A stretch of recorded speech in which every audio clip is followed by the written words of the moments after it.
Greetings, everyone. This is Audra Johnson, CEO of The Enterprising Woman, where we are about all things entrepreneur. I'm also your go-to and your strategist for small business startups, all things cleaning, health and wellness, and finances. So I'm coming on here today, and this broadcast is a little more detailed information about those that have applied or considering applying for an EIDL loan modification. What you are looking at is the correct 4506T form that the SBA may require of you. Now, the SBA, of course, they kind of change things, and sometimes things change, as the days go by. I say that to just tell you that communications regarding how they communicate with you may be different than they once were if you were a candidate that applied for an EIDL modification in the past. So this is the correct form, and the reason why I'm showing you this form as the correct form is because if you Google 4506T, of course, Google's going to populate the most recent form. So the most recent form that populates, if it differs from this form, if it does not say March 2019 underneath, it is a more updated form that the SBA is not currently using as of yet. Okay? Now, this form, you see it's blank, and if you get an email once you apply or request for a loan modification or a reconsideration for a modification on your current EIDL loan because it was denied due to an incomplete document submitted or due to the lack of requested documentation being submitted, you will be requested to complete several different steps. So if this is one of the steps, you want to make sure you fill it out. It does give you a link to this form that you can print out. At one time, it did not. It also gives you a link to the instructions. Unfortunately, I don't have my other electronic device with me. If I did, I would be able to show it to you. But nevertheless, make sure you follow those instructions. You want to make sure that you complete it with your name. You want to make sure you use your social. If you're married, if you have a spouse and the return is joint for 2019, you want to complete that information as well. You also want to complete the current address or the address that is on the tax return for 2019. I'm going to say that again. When you complete this document, you want to use the address that is on your 2019 tax return exactly, okay? It does have here other information if it applies to you. You want to make sure that when you get to Section 6, depending on the type of business you have, that you follow those instructions. If you are an LLC, if you filed a 1040, you would basically put on this line 1040. As you see the examples here, there's 1040, there's 1065, there's 1120, etc. So make sure you don't leave this blank. Also, these dates should be pre-printed for you, as you see here. You don't have to do anything here.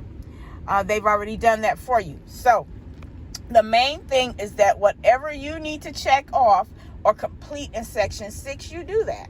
Okay. You can also call the SBA, like I always recommend those that have questions concerning this. If you're confused in any way, shape, form, or fashion on how to complete this, or if you have questions on whether or not you've completed it properly, I highly recommend that you call the SBA. Reason being is that they can walk you through the process over the phone. If you're not sure, or if you just, send it in any old kind of way, willy-nilly, if any little thing is off, they will reject it. They will decline it. Remember to make sure you pay attention to all of your email folders, because you can get correspondence from an SBA loan officer, and the subject matter will just have their name first and last.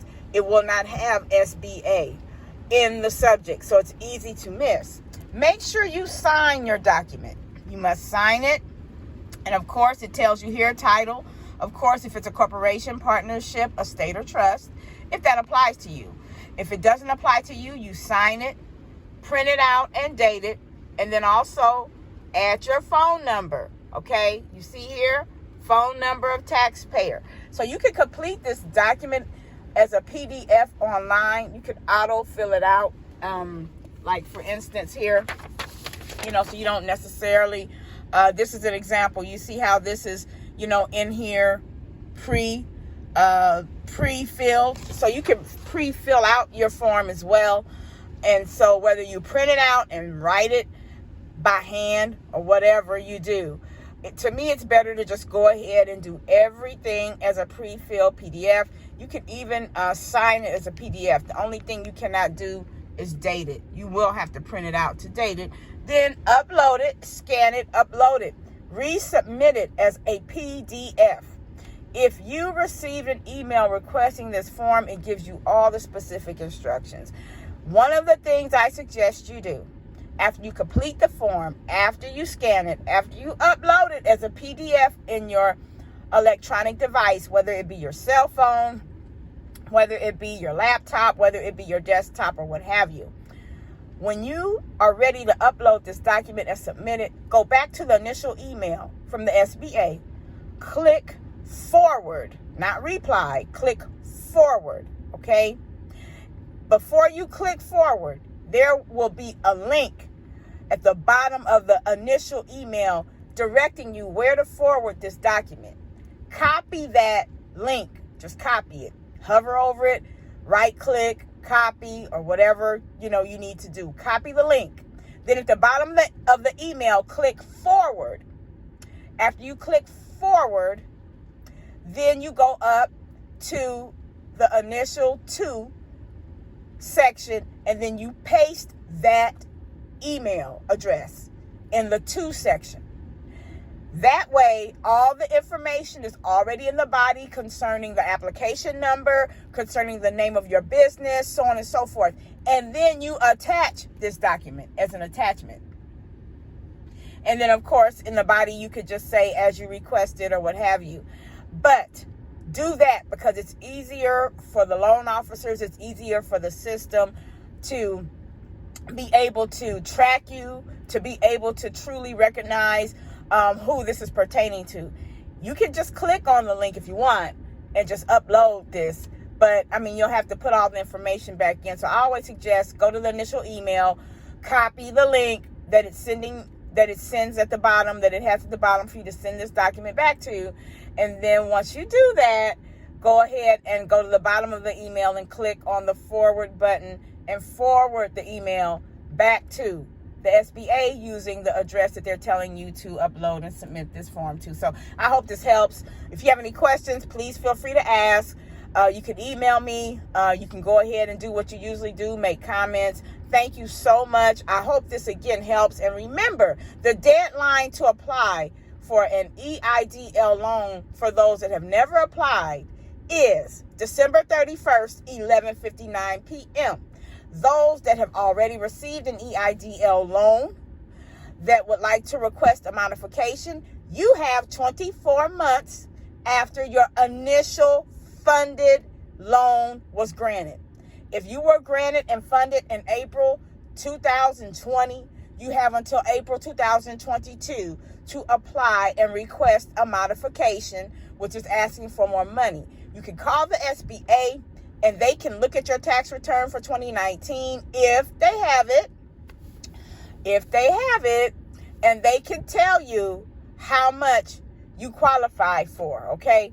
And there's other steps. If you go into the actual album of all of my videos, I break down also how to go in and how to do the actual request for more money and how to actually see how much is available to you, how to select the amount, and how it breaks down how much your monthly payment will be. So last but not least, remember that these are loans. This is money that has to be paid back. It'll probably be the lowest interest loan that many of you will ever get. As business owners, the loan payment of interest is about 3.5%. But remember, anything over $25,000, you are PGing that. You are personally guaranteeing that loan with your personal assets. So have a wonderful day, night, or evening. I will talk to you later. Bye-bye.